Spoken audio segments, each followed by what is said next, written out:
Well, hi, I'm Carl, and welcome to Adventures in Camping. Today, we're going to be talking about types of knives. Some of the structure of them, some of the metals, and what I think are better knives to use for camping, bushcraft, woodcraft, whatever you want to call it. There are some that are not suitable, and I'm going to show those to you and why. Stick around, and we'll get right to it. Subscribe and hit the bell icon so you know when I put out a new video. You're welcome to share these videos, and please do. Let me give you my opinions on pocket knives. I like having a pocket knife, and I carry one with me all the time. There are some that are better suited for bushcraft and camping than others. And there are some classics that are really handy to have, but you shouldn't use it unless you're familiar with the dangers and you're skilled with the knife. So we're talking pocket knives. Here are a couple quality examples of a couple pocket knives. But there's a major difference between the two of these other than quality. This Kershaw, which is a very nice knife. So if you have a lock blade knife, a young boy, if you're teaching young boys, is a lot less likely to get hurt with a lock blade. Yeah, he can cut the snot out of himself, but it won't close on him. This Buck is a very nice knife. Whoops, got it upside down. However, it is not a lock blade. These two little frost knives are nice knives. See the blade.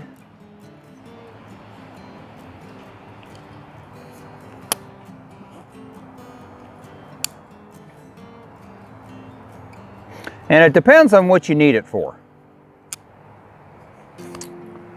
This one might be better suited to doing some skinning for something small, like a squirrel or a rabbit, because it's got this right here that allows it to go down under the skin, between the flesh and the skin to skin it. This one is not really suitable for that, but it has other uses. So let's talk other styles of pocket knives.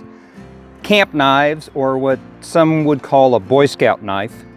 These knives are terrific. I love them. I don't recommend them for young boys while you're teaching them Toolcraft. This is an antique Camp King, and the Camp King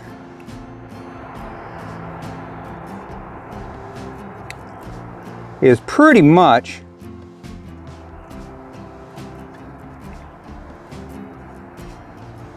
at one time the standard. Now this one doesn't have an awl. Well, it has an awl, but not a very good awl. It's almost like a screwdriver, but this is really very old one, so someone has probably done some modifications to it. Okay, so here we have the Camp King.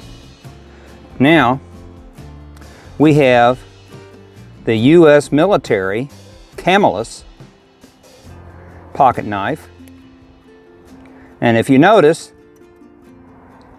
it is styled pretty much the same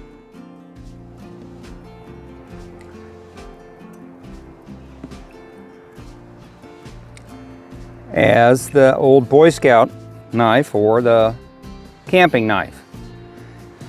I don't use this one because it's an antique. Then we have the Kissing Crane. This is my daily go-to knife because it is exactly the same. I have put this knife through a lot of stuff. I suggest if you are an adult and skilled with a knife, this is actually a nice little knife to carry. It hasn't failed me yet. Remember, when you're purchasing a knife, you need to purchase a knife that is designed for what you intend to use it for. Many knives are not designed for that. Rat-tailed tang knives are not designed for that. Pocket knives are not designed for certain things like batoning. I've seen people do it, and you can do it, but if you can't afford to replace that knife, then you shouldn't be doing it. Put your money in something that can handle that. So let's talk about sheath knives. Here are 3 different types of sheep knives. Yes, let's try this. Check out these sheep knives. They're not, some of them are more bad than others. Okay, everybody loves a Bowie knife. Then there's, whoops, the good old USMC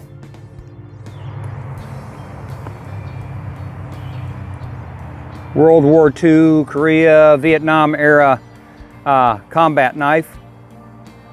And then there's this poor lowly hand-forged high carbon steel knife. So what is the difference? Blades are relatively similar in length. This one's a little shorter. But there are things that you should take into consideration as to what you're going to use that knife for, because it might look like a bad knife. You know what I mean? As cool, as awesome. Yeah, but it might be a bad knife because it has flaws. Let's look at those right now. Okay, starting with this hand-forged knife. Yes, it's hand-forged. This has been hand-forged, and it has a 3/16 inch blade. This knife is full tang, and it will take a lot more abuse than any other style of knife. The disadvantage of this knife is that this knife can rust. It has to be taken care of. You can't just leave it out in the weather and expect it not to rust up. It needs some love. Needs to be cared for. Now, this knife being high carbon steel, you can strike a flint against the back of it and create a spark to start a fire. Okay, let's look at the U.S. Marine Corps K-bar. This knife was made for one purpose, and bushcraft and camping isn't it. I have one that has seen action. I hope you know what that means. If you don't know what that means it's been to war. This is the identical knife. Now, you see what's inside here? The other knife, the hand-forged knife, is called a full tang knife. Full tang knife means that this is the tang. That means that tang is the same size as everything else. And that's going to stand up the best for abuse. See this right here? This is where I have had to weld this back together because it got broke because someone was using it in an improper fashion. Sometimes this will break, sometimes it will break right in here. This is not a knife to depend on to go out into a survival situation. Unless you expect to be combating with others who are trying to kill you. Then maybe it is a good knife to have with you. Then there's the wonderful old Bowie knife. Yep, people love a good Bowie knife. And you know why they like it? Because it's got a big, huge blade. That's all. That's the only reason I can fathom that people really like it, because wow, that has got an enormous blade. Don't get turned on by the blade of a knife. Let me show you the flaw on this. And even though this comes apart, because this is modern,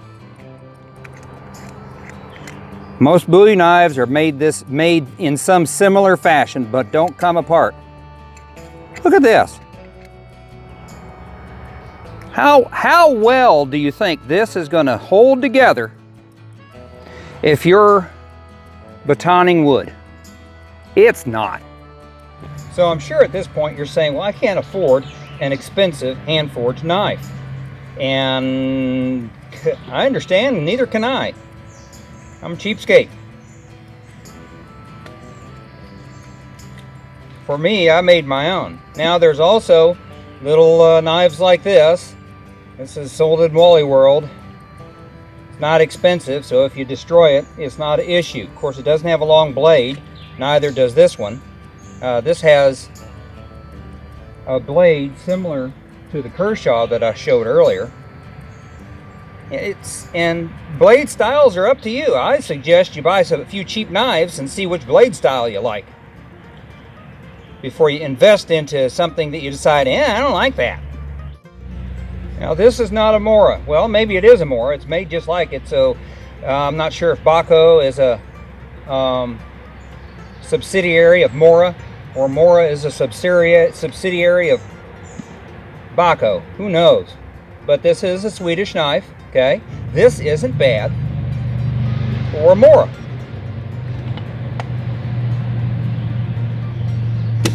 If you want a high carbon steel knife that you can't go wrong with, this is it. This is the old hickory, the old standby. They're high carbon steel. They have an 1/8 inch thick blade. These are pretty nice knives, especially for the price. This one's been through a very hot place and back. But it's a nice little knife, and it's not horribly expensive. It's got a nice long blade, and I've seen a lot of people who do modifications to these. You see my sheath. My sheath is really high tech. It's a wooden block. Well, this came out of my reenacting kit. And here is one of my favorites. I don't carry this all the time because this is a specialty tool. This is a carving knife, and if you look at it, you know, I could also gouge myself if I'm not careful. I'm good at stuff like that. So see, this has multiple blades in it.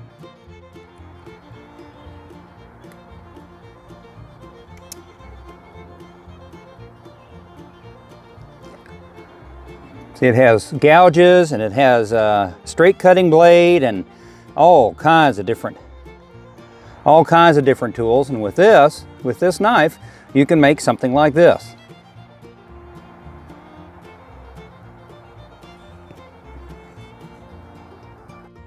So here we have the Versus, the Leatherman Wave, and the Gerber whatever. You know, a lot of this is all just a matter of what you like, personally. I'm a Leatherman man, but I know other people who really like Gerber. I got the Gerber because I wanted to try it, and you know, sometimes you don't know unless you try it. So I did. Yeah, I like my Leatherman better than the Gerber, but the Gerber has its advantages. So the Gerber pulls out straight like that, which is nice. You know, whereas the Leatherman, you know, you have to open it up like one of those old butterfly knives that we used to play with when we were young and stupid. I'm not going to go into all the things that are in the two of these. If you're interested, let me know, and I'll do more of a breakdown of them. But that's not the purpose of this. The purpose of this video is just to look at the options that you have and see what you think. Give you an idea of what's available in the way of pocket knives and multi-tools. Voila, how do you like that? There's a multi-tool. That's an old style multi-tool. Don't buy one of these. They're cool, they're neat to look at and open up and say, wow, man, this has got a spoon, and it's got a fork, and it's got a can opener, and it's got a laser beam, and it's got a decoder ring, and it's got a saw, and it's got a chainsaw, and wow, look at, I mean, it's got, well, it's not really very good quality, and this is made in China too. Don't waste your money unless you just think it's cool and you want to have it because it's neat to look at and pull out and show other people, and hey, look what I wasted my money on, like I'm doing with you. And for those of you who want a Swiss Army knife, don't be fooled. This is a piece of junk. Kind of looks like one, but it's not. Has some weird logo on it. You can tell this thing has been stamped out. Yeah, there you go, $5. I probably got ripped off. If you're going to buy a Swiss Army knife, buy a real one. Save the money up if you have to. Sheath knives versus pocket knives, or stainless steel versus high carbon steel. Which do you prefer? Which may be better? You know, a lot of this all depends on your needs, your skills, and your wallet. So let's talk types of knife blades. There are several different types of knife blades.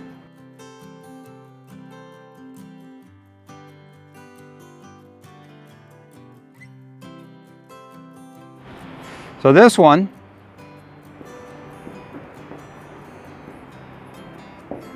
is flat. This one is convex. This one is hollow. This one is considered saber or Scandi. And this is chisel. One thing you need to think about with any knife that you purchase and sharpen, as you sharpen this knife, you're going to be going and cutting off some of that and changing the direction of your cut